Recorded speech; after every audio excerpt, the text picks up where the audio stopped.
Family Gaming Podcast.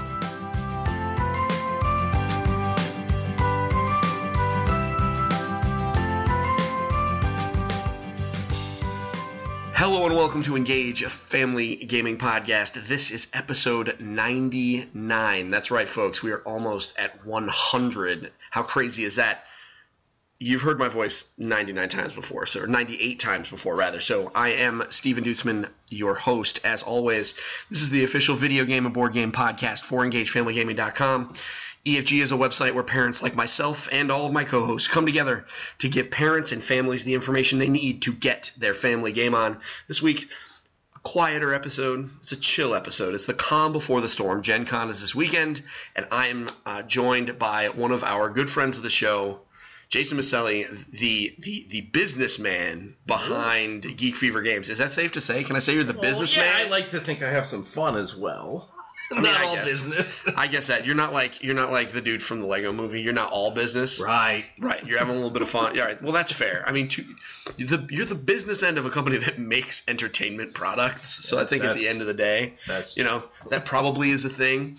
So, we wanted to get together and chat a little bit. We know we got Gen Con coming. Last we had talked to you, you were going, but now you're not. There was some delays, but I think it's for the best. Things change. Yep. Yeah, because no plan survives contact with the enemy. Right. We're going to talk a little bit about where Geek Fever Games is, what they're doing in the fall. We're going to talk about, what dealing with some of these conventions and all this craziness is like, because both of us have some experience dealing with this. He runs them. Fortunately, I don't. I avoid that mess like the plague. At least for now. Interesting stuff that we might be talking about down the road. But before we get into that, I do want to take a moment just to thank everybody for listening. We hope the games that you're playing have been great. Hopefully, you'll listen to us and we'll help you find something better. We do want to make our podcast more interactive, so please feel free to reach out to us on social media or email us at efgpodcast@engagefamilygaming.com with any comments, questions, or topic suggestions. You know the drill. Right now, the topics just come to us because it's convention season, but eventually that will dry up, and we want to know what you want us to talk about. So, you playing anything good recently? So before we dive into that, you blindsided me with this. That it's episode 99, which is awesome. Yeah, congrats, right? By the way. We got stuff big. We have big plans for episode 100. It's gonna be crazy. So I don't know whether to be honored that I'm episode 99 or to be disappointed that I'm not on your episode 100. Okay, so don't be disappointed that you're not on episode 100 because I can't like travel through space and time, A, and B, episode 100 is going to be a little bit of a reunion episode for us because I'm actually the goal is to bring back the professor and she who needs no title, and we're going to come back and kind of bring back episode 1, circle back a little bit, and talk about kind of where we have come from, because this podcast is obviously way different than when we started episode 1 a couple of years ago. Certainly, we've learned a lot. I know how to talk into a microphone a little bit more clearly. We know how to plan things a little bit. So, yeah, burying the lead. We have been approaching episode 100. It's crazy. Because there are a lot of podcasts that don't make it that long. Awesome. Well, congrats. That is a huge milestone. Yeah, it is. Major success. Sheer force of will. So thank you very much. Yeah. The first thing we do is we go around the horn. And so one game that you have been talking about, and I don't know if you can, I'm presuming, can we talk about your game that you just submitted to the contest, the Queen's Quest? Absolutely, we talk about can. So let me describe it to the audience from my perspective. Please. And then you can correct me, because you have played this game, I presume. I might have. You might have played it a handful of times, and you designed it. I did. So this is your thing. Me and my buddy, my partner Matt. Yep. Yeah, you and Matt. Well, you and Matt basically designed lots of things. Well, it's convenient that we live half a mile away. Yeah, it doesn't hurt. It doesn't hurt. It is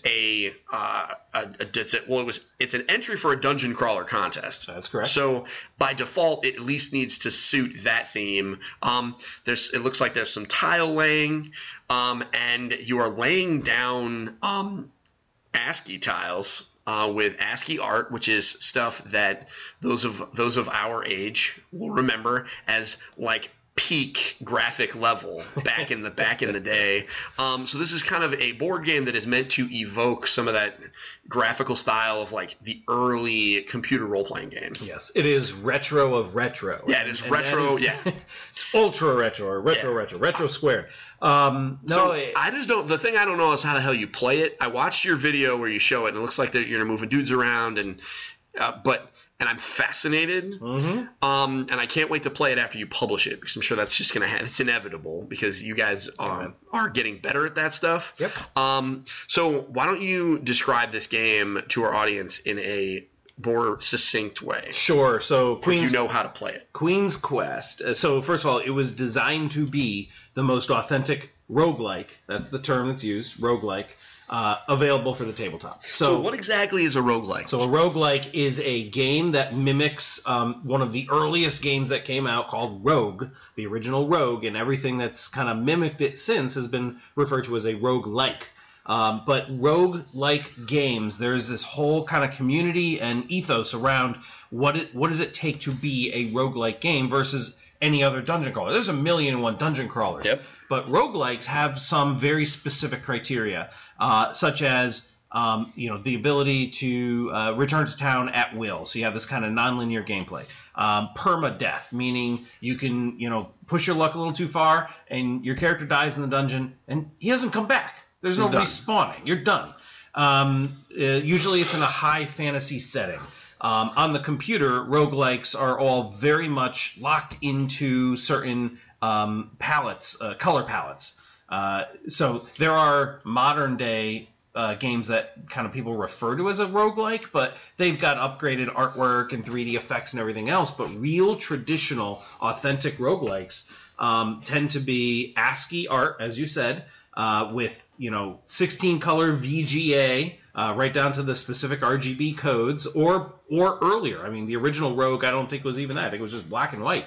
But there's definitely this space that most people in the community refer to as a true roguelike, and what we have set out to do is create a tabletop game that is squarely in that original, authentic roguelike space that has not been done before. So I'm going to ask you a question that I've asked you half a dozen times at this point. You can make anything you want. You are a designer. You're a talented designer. You can make anything you want. Why in the hell did you take your components and make that? And I mean that with all due respect. I ask you that question all the time. I want to know why. I'm going to ask you a question in return. Do you read books?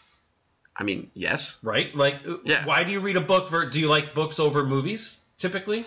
So my media consumption is unique, in that I appreciate them all kind of the same. They're all very different experiences for me. All right. Well, let me. So asking me is the wrong way. Fair enough. So let's simplify it. Just many people read books and prefer those over the movies because it leaves so much to the imagination, right? Yep. You're reading something and you're envisioning it in your own creative way in your mind. If you think back to when we were kids playing games they weren't photorealistic 3D game environments. They were two-dimensional artwork, or in this case, even further back, they weren't even art. They were characters. They were 256 characters that existed in the ASCII, lower and upper ASCII spectrum, and that is what you had to code with and create this environment with. So it left so much to the imagination that in my mind, you actually have a more rich and depth of gameplay experience playing a dungeon crawler with a bunch of ASCII characters than you do with photorealistic 3D stuff that you have today. Fair enough. So you wanted to kind of recreate that in a board game. Yep, that nostalgia, that experience, and it still lives on today. Roguelikes exist today. New ones are being built today with the original ASCII artwork because I think it does evoke that super visceral, rich experiential depth. And sure. I want to recreate that on a tabletop. I'm primarily a tabletop designer. True. And I had never seen... There's tons of retro games, as we all know. There's Boss Monster and Pixel Tactics, and they're great. This is the first one that I've seen that has kind of moved back. This is further back. Going back in the flip book. Going back in the flip book. It is unique to me. Now, for those listening that you hear the word ASCII, and we're kind of throwing a buzzword around, It's difficult to describe. It's basically you're painting with symbols. The best thing that I can recommend is go on Google and just type it in. It's ASCII. And it'll show you. Just look for art or something, and it'll show you. And some of these artists that put stuff together with this is just fascinating. Oh yeah. Absolutely. So you can take a look at it. You'll see what we mean. Also, you could also go look at the art for this game, which you can find on the Geek Fever Games Facebook page, and you'll see an idea what they're talking about too. This is where, for example, instead of a character being a guy that walks, they would just use an @ symbol that moves. You just move the @ symbol around, and that's where your guy is. And that's not just an example. That is the iconic, symbol for a roguelike, is that the @ symbol. This is the same symbol that's in your email address. Yep. Jason Miceli at whatever.com. That @ symbol is your character in this Dungeons and Dragons type setting. Your @ character, your @ symbol is your hero. So and that's here too. Yeah. So I noticed that detail was not lost on me. So it's so super cool. How long have you been working on this? So the original idea over a year ago. What happened was I was working on it pretty heavily. Playtested a bunch of times. Great game. Had a lot of fun. There was a contest that it was eligible for. And then there was a death in the family. So I kind of got sidetracked with real life, as happens, and so that kind of got put on the shelf for a while. But obviously, we knew we'd come back to it. We had some other big projects, other contests. Knew we'd come back to it. Then this dungeon crawler contest came out from the Game Crafter, but it was announced 6 or 8 months ago. And I said, well, that's perfect. Gotta get it in there. Fair enough. So that brought it back to the front burner. I finished up my other big project, which was Dead Man's Doubloons. Got that out. It's now in manufacturing with the publisher. And that was officially no longer your problem. It's, yes and no. But I'm thankfully taking a back seat. Is the I get I'm still in the awesome car. Yeah. Oh, I mean, whatever kind of car. There's something to be said about not having to work on it literally every spare minute that you have, because you have Thundergriff working on that, and they are an impressive team. So they're workhorses. So I noticed that. I did not know they existed until it's kind of one of those things you never hear. You never knew a word, never heard a word until you hear it once, and then you just always hear that one word or that one song. Well, they're newer. We're game number 3 for them. All right, so that might be part of it. And when our Kickstarter came out, they were just fulfilling game number 1, which was Overseers. All right, so that might be part of it. Right. So they're newer. At this point, they've got 7 or 8 now under. Yeah, well, and now they're just going to blow up. They're going to be crazy. They're doing awesome. So, yeah, exactly. And they got good taste. Dead Man's Doubloons look awesome. Yeah. Can't wait to play it after it comes out. But we'll talk more about pirates in a little bit, because I know you and me, we talk a lot about pirates. We've done this before. We're going to do it again. So you've been working on this for about a year. Yes. And again, this is just part of the thing. We've talked about this with you and Matt and with Tim too. The idea of you're always designing stuff, you're always making things, and then you hit a roadblock. You just don't throw anything out. You guys, do you even have a working delete key on your computer? No, I have thrown stuff out. In fact, we were just laughing about it because we have a team makeup. We have diverse personalities and political spectrum and so on the team, and so we've been actually talking about God, if I brought back up this one from the way past, this would probably not go over very well with half the team, these days. Myself included, by the way. Yeah. I've made some pretty miserable crap from the old days. We all, if somebody read my first ever review, I think they would judge me. So I understand. We all grow. We all grow. There's been deletions, and rightly so. There are some. Here's the thing, though, that I think you're really drilling at, and it's something I've actually been thinking about a lot about lately. There are games that, even a year and a half ago, before Dead Man's Doubloons really took off, and some of these other contests that we've been, winning awards and things like that, there are games a year and a half ago that I said I would, that's the next one I want to come back to. There's something really special there. And now I look at it and I go, is there really something that special there? There's so many other things now that are truly unique. Starting to really see how we can kind of clear the chafe. You're growing in your judgment, right? Like you're able. I mean, the more you create, the better you can read your own matrix, right? Like, that's true. I mean, the reality is when you're new and you're getting started. I mean, the reality is you kind of get up your own butt, right? Sure, like, everything is your baby. Everything's your baby. Everything's awesome. Everything you do is great. And the reality is, you realize that everything you do is good.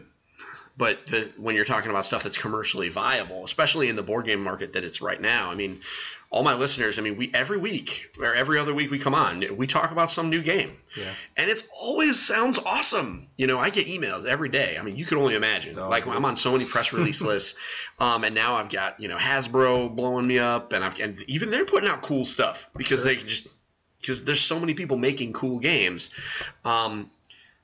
It's a great problem to have. It is. But you really have to set yourself apart. Exactly. When you're independent, when you don't have Fantasy Flight backing you, or the Star Wars license where you could just throw some garbage on cardboard and it doesn't matter. Not to say that the stuff they do, but they could literally just put a Star Wars license on a piece of trash and it would be a million seller because # Star Wars. Right? When you don't have that, you have to be more discerning in your own work.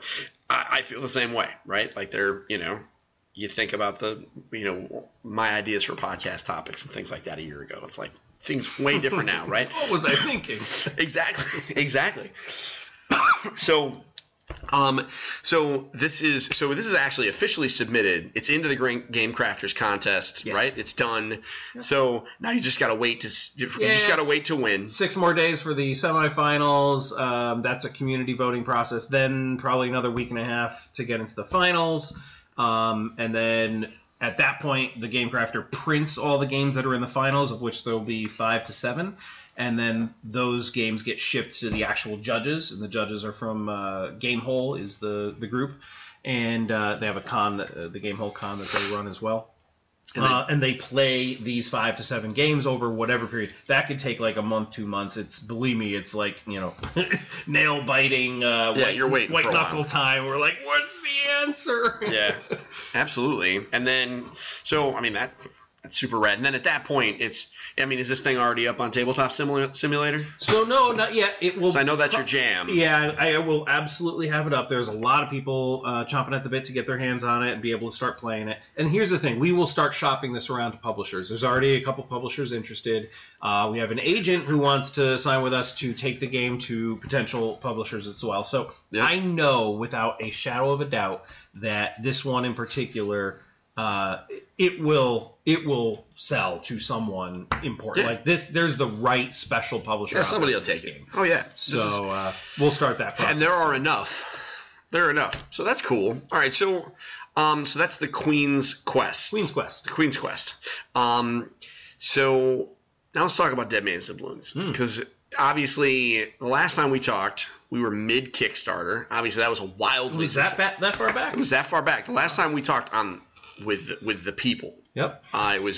We were promoting the Kickstarter, so we were talking about this is before you hit your first stretch goal. Like this is like this is like the first couple of days of the Kickstarter. But so that obviously went very well. Super well. So my understanding is from listening to putting my ear to the ground is that it's nearing release. It is.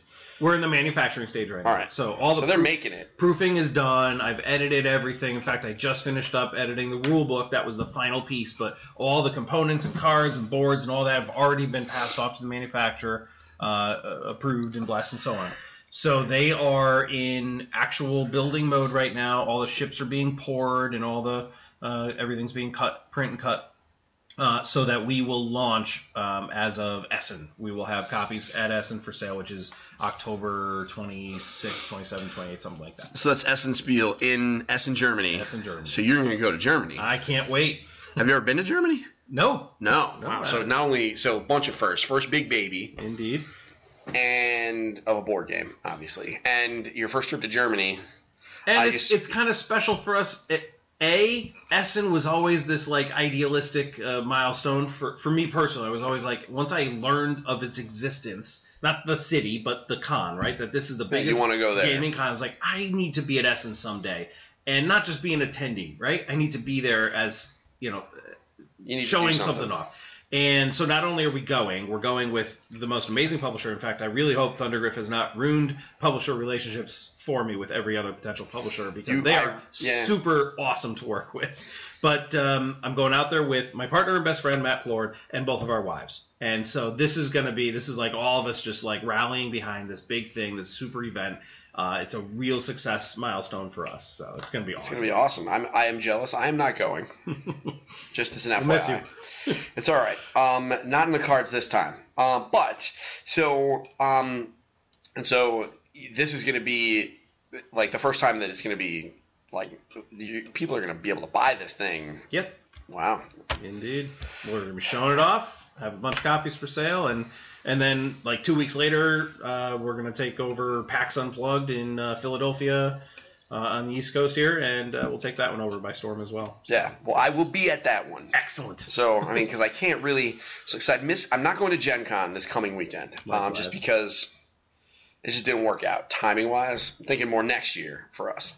But you can't miss PAX Unplugged. Now that I saw, I had my doubts initially, just because I've seen the board games stuff at PAX has been somewhat meager, and also I knew that this year was the first one, and it was up against BGG-Con in Texas. Yep. And I was like, man, that's going to be a little weird. How is it going to work? And then I saw the list, and I went, okay, so the board game community figured their stuff out. Yep. They made their decisions.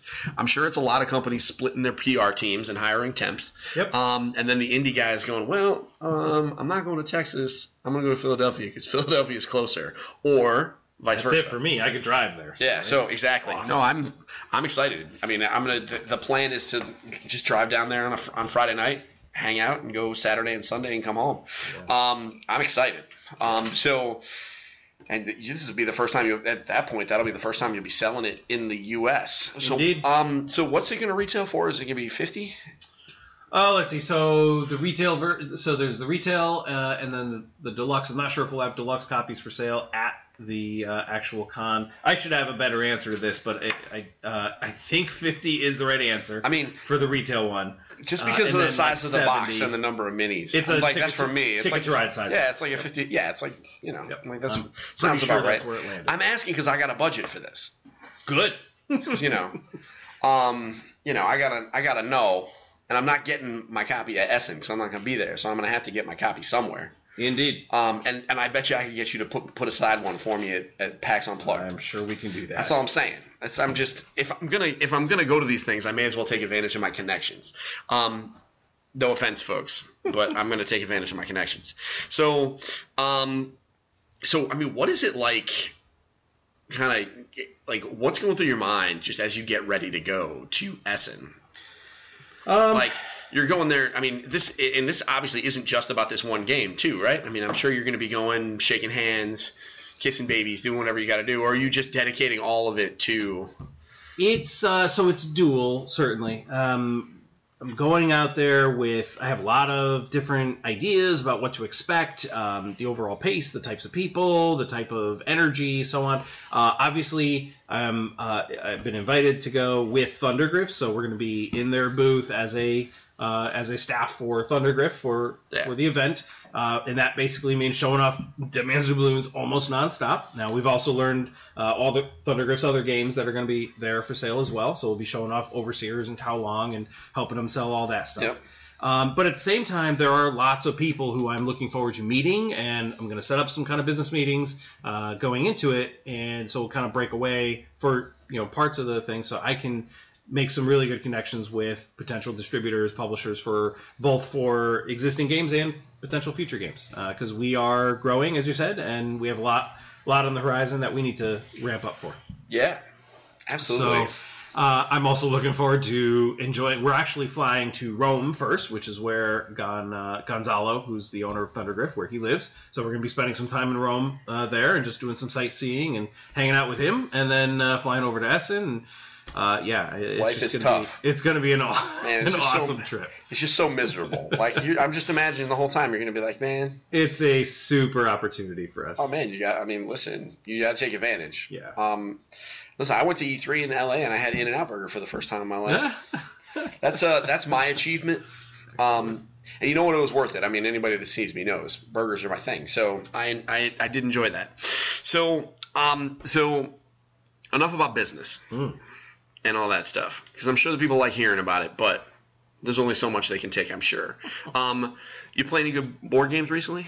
So I got the expand. I'm pretty sure I mentioned that it was coming on our the last time you interviewed me. Zaya. It was. Oh, I know you one of love my Zaya. favorites. You love your spaceships. And Speaking so of the expansion.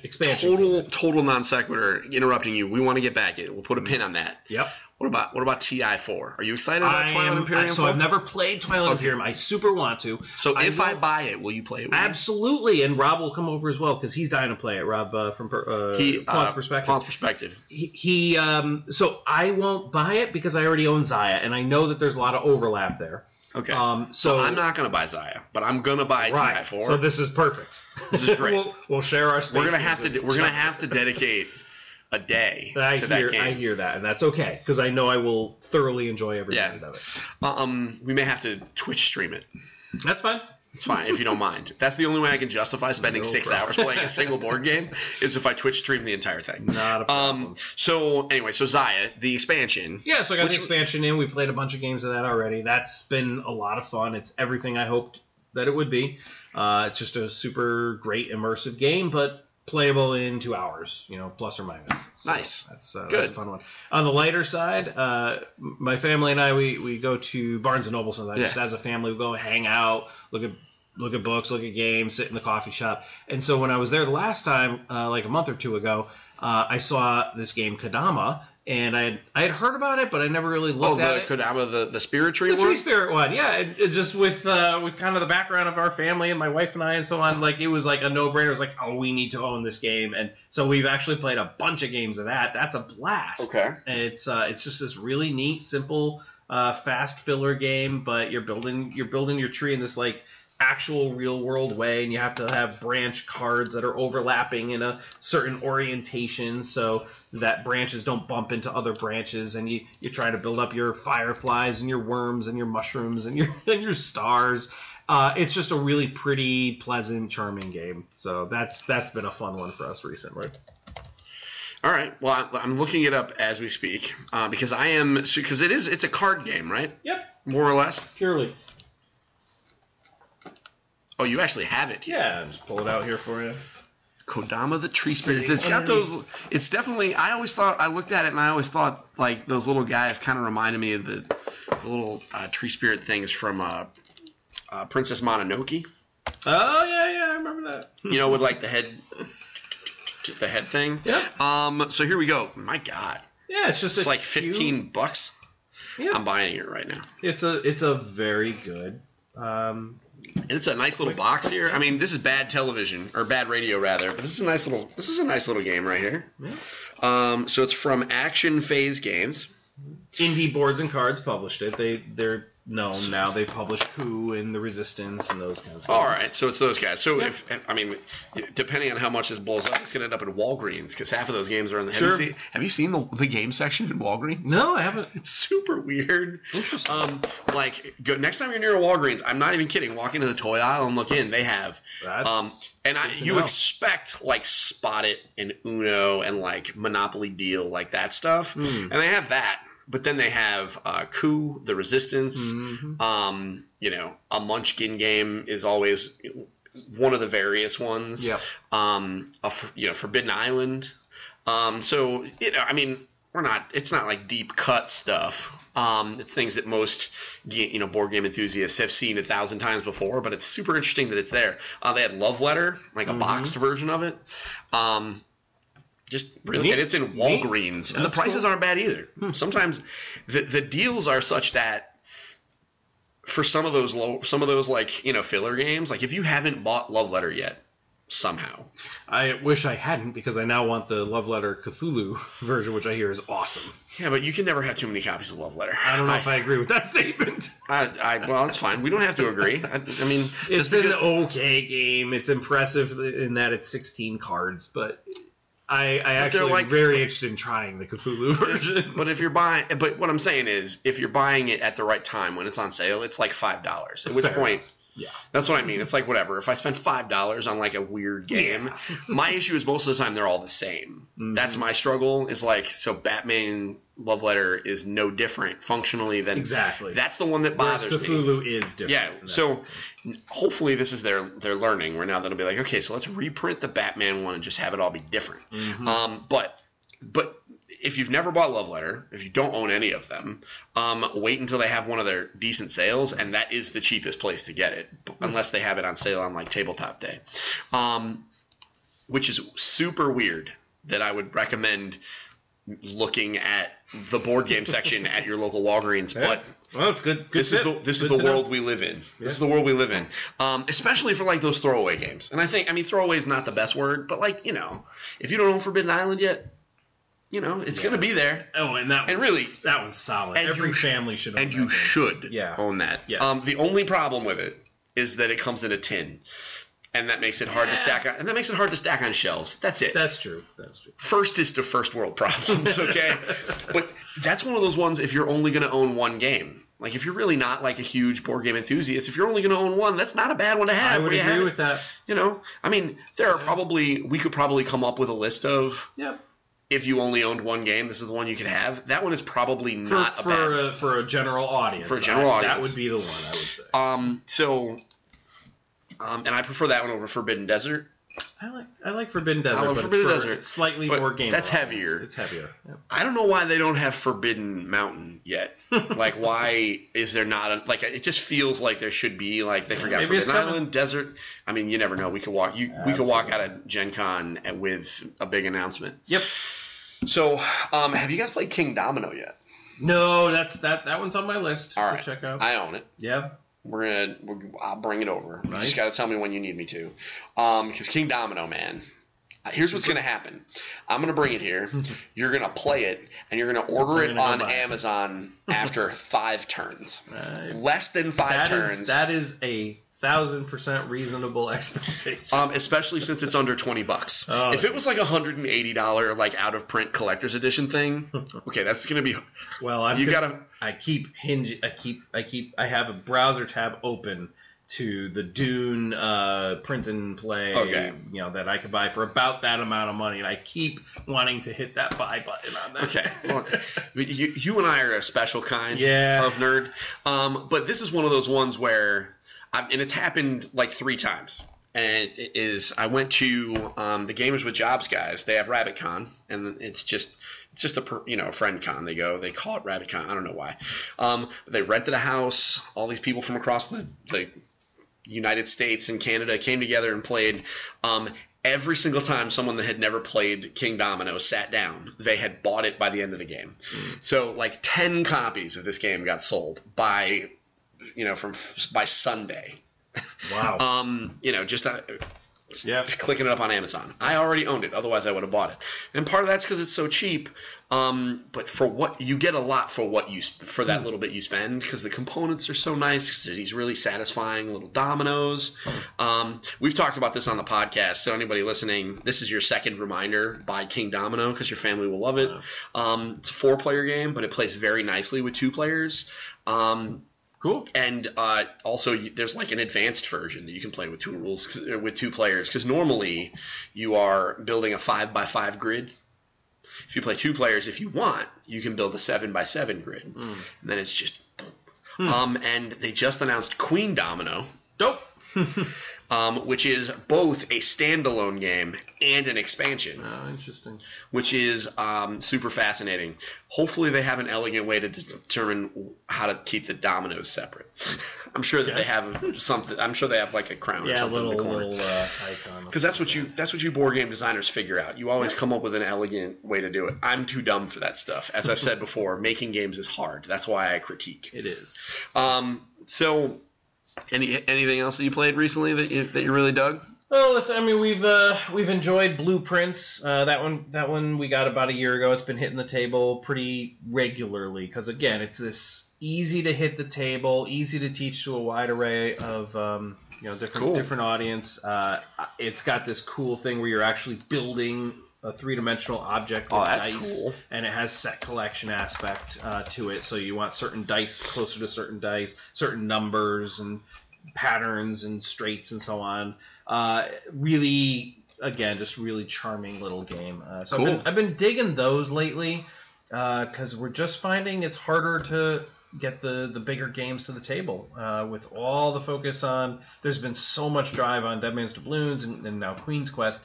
The time that we have to sit and actually game has definitely declined more than I'm proud to admit. But that's part of the territory of being a game I hear designer. that. So I mean, I can imagine you guys are a little busy, and when you are designing like mid-weight games, I can imagine just wanting to just slip into something a little bit simpler, so you don't have to think, you don't have to go crazy. I think that's absolutely true. Yeah, I think there's the brain gets fried to such a level that throwing down Sushi Go for an hour, a couple games of Sushi Go is like that's a nice sigh of relief. Oh, I agree. As opposed to, hey, you want to sit down and play Caverna? I'm like, oh good God. Yes, I love those dwarves, but oh, good God. I have never played Caverna, and that's like my grail game. It's a good one. It's deep and long. It's deep and long. But it's fun. Yeah. So I think we are kind of nearing the end of our time. So we're definitely going to have to get you on before the end of the year. Maybe we can talk about your experience at PAX Unplugged. Heck, maybe I'll even talk to you at PAX Unplugged. Yeah. Are you guys going to BFig? So, I was going to say, there's two other big cons. Yeah, well, let's talk about the convention. You're going to BFig. You're in the showcase, right? BFig, we're in the showcase twice, and we have a third booth that we also rented, a retail booth. So we have 3 booth presence at Boston How many Festival people are you bringing? All 4 of us are going. So there's 4 on the team now. I don't know if you knew that. I know that you added a 4th, but who's the other guy? So Darren Horrible, who ran DPH, which were his initials, DPH Studios. He brings a bunch of great games to the table that he's a great accomplished game designer, but more importantly, Darren is both by day and by hobby a graphic artist, and we really needed that kind of graphic design discipline on the team. It's the one thing that we constantly had to either compromise on and just do it ourselves to the best we can, or farm out and pay a lot of money for. Sure. And so there's give and take there and so on. But bottom line is, we made an incredibly awesome decision bringing Darren onto the team. He gels incredibly well with all the rest of us, and he brings an incredible skill set that we absolutely needed to the table. And you needed more people so that you could have multiple booths at BFig. It's a lot. It's great when, it's like, hey, can we do this con? Oh, I have this vacation or this other thing, but there's still 3 other people. And so, there's a lot more presence that we can have. And then when we go to a con, we can have a couple people manning the retail booth, a couple people out doing demos in the free play area. And in this case here at Boston Festival of Indie Games, we're actually going to have 3 different booths we're running. And we'll have a couple floaters between. So awesome! Obviously, because you have your daughter goes and my middle daughter is she loves going to these things, and then some of our wives also love coming and helping. So we have a good synergy situation at the moment. So anyway, Boston Festival, that one's going to be huge for us. We got 2 games in the showcase that were accepted in. Which ones are they? That's Druid Dice, which you may not have even seen it yet. Nope. So it's a dice rolling game. The unique kind of angle here is that it plays kind of like if you're into Candy Crush type games or these Match 3 type games. Sure. On digital medium. Imagine that with dice. And so your dice are you roll them to see what they are. They fall in from the top. And what you're doing is you have different actions and capabilities and spells that you're casting to affect the order and the relation of these dice. And when you get a bunch together, you kind of pull them off and you cast the spell that those represent. And you roll them and you see what the results are. And you're attacking other players. You're building thorn walls to protect yourself. Sure. And all these kind of cool druidic type things going on there. Okay. So that one plays great, and that's looks amazing on the table. That one, and then the other one is called Avoid the Void. You have heard. I've played Avoid the Void. So this one was accepted into the showcase as well, and we've actually been spending a lot of time upgrading it to, we'll call it version 2 or second release, which will be available at Boston Festival of Indie Games as well. So we'll have newer box copies with updated abilities, graphic art from Darren. So we've kind of upped the ante now and upped the quality level for the whole game to a whole new level. And then we'll have our retail stuff. And what we're really going to do with Boston Festival is highlight all the games that have been in their showcases year over year. So we're going to spotlight Plus Word from last year, Mars vs. Earth from the year before, plus the 2 new ones, and we'll have copies of all of them there for sale. Awesome. Well, that's super exciting. So that's BFig. What else are you doing? You said there's another one? Yes. So Retroworld Expo this is now the 3rd year. The first 2 years it was held at I'm going to still call it the Oakdale, but what is it called now? The Chevrolet Theater? The Oakdale. In the Wallingford. Whatever, it's the Oakdale. It used to be called the Oakdale. This year they're actually going to the Connecticut Convention Center. So they've grown to that level. They're expecting upwards of 5,000 people. It's a blended digital and tabletop event.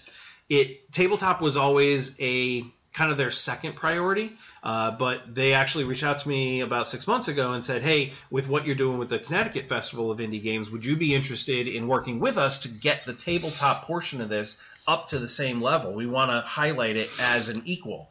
And so I've now been working with them, kind of part of their board, to get this tabletop showcase, a strong independent game focus. We'll have free play areas. We'll have sessions that you can sign up for, different game sessions, demos, panel discussions, kind of like doing everything that you'd expect from a tabletop con at Retroworld Expo. And when is that? That is October. Why am I asking you? I have the internet. You do have the internet. Is that one 17th and 18th? 12th and 13th? But with that said, you are on the board, so you should have a better answer than that. I should. But that part isn't the part I'm responsible for. They had already decided the dates. I said I'm good to go. I'm making the tabletop part awesome. So we'll have a presence there, obviously, and we invited October 14th and 15th. 14th, 15th. And we invited all of the indie designers that are part of the Connecticut Festival of Indie Games community to get kind of special indie pricing, to have booths and presence here. So that one's really exciting because it's this kind of gelling of what we've been doing with the indie games festivals and what Retroworld Expo wants to do with their con. So that's a great coming together. That's awesome. Well, yeah, I've been meaning to. Something tells me that I have something that week. You need to be all over this con. You would love this con. And you can just drive there from home. Well, there's that. There is that. We can talk offline about my. I can get you press passes for free if. All right. Well, it's not a money thing. But yes, if it turns out that that's a thing, yes. Yeah. You know, there's got to be something. So this is my schedule has gotten so crazy. Sure. I mean, it's super rad. You had mentioned this to me before that you were working with them, and I agree. I think it's a great opportunity for you because I mean, listen, if you turn this into a giant board game convention that's in your backyard, accidentally, then that's great. Exactly. It's Connecticut's big. Well, I guess Connecticut as well, but Connecticut has. A different style. Connecticut is a geek fan convention. It's like a San Diego Comic-Con ish. Yep. Whereas this is specifically moving towards gaming, which listen, you're right, I should be all over this. Probably will be. Have to think about it. You know how it is. Yes, indeed. So with that said, I think that's going to be all the time that we have. Great. So first off, I want to thank you, Jason, for being my guest today. And always a pleasure to have you and your team. Likewise, thanks for inviting us back. So next time maybe the rest of your team won't blow me off. There's a lot of vacations happening right now. Listen, I'm the man with a microphone, so I get to be sassy. That's how it works. Fair enough. So for those of you listening, I'd like to thank you once again. We would not be nearing 100 episodes if you weren't listening to us. So thank you very much for listening to Engage, a family gaming podcast this week. We hope you enjoyed listening as much as Jason and I enjoyed recording. Hopefully a little bit more. We'll be back next week for episode 100, and we'll be talking about video games and board games. It's going to be a wild ride because this coming week we have Gen Con and we have Gamescom in Germany. and all manner of other nonsense, shenanigans, and chicanery. So in the meantime, it'd be super sweet if you would head on over to iTunes or Google Play or Stitcher and leave us a review. I'm not ashamed to admit it. We only have 8 reviews on iTunes, and we are nearing 100 episodes. I'd like to at least hit double digits as like a 100-episode birthday present. So if you wouldn't mind heading over to iTunes and dropping it, even if you're just going to hit the 5-star thing and not leave any comments, totally fine with that. So I'm not ashamed to beg. You know, you guys know me. I have no shame. So until next week, this is Steven with Jason. We're signing off. I want to remind you, don't forget to get your family game on. We'll see you next week. Bye now.